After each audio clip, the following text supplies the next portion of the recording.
Hi, day 74 of sleep internship with WakeFit. Yesterday's sleep score is 71.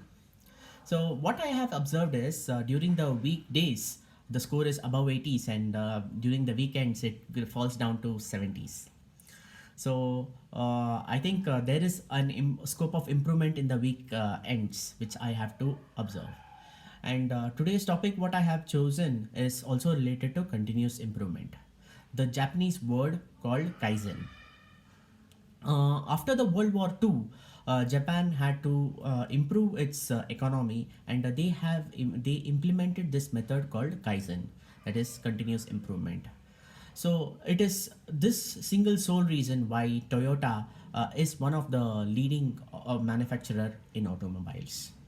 This also happens to be one of the studies in every module if you're taking up manufacturing or any kind of studies related to quality improvement.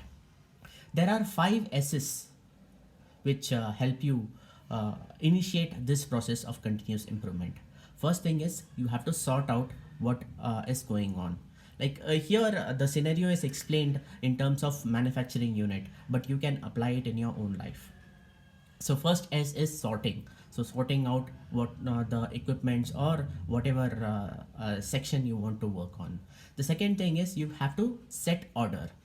Third thing is sweep every day, that is shine every day, so that you can know what is the wastage and where the wastages are coming from and how it can be improvised. Then fourth S is standardize. So once you have sorted out, once you have all the equipments, all the categories which you have, standardize in order to compare it every day. And the fifth S is sustain.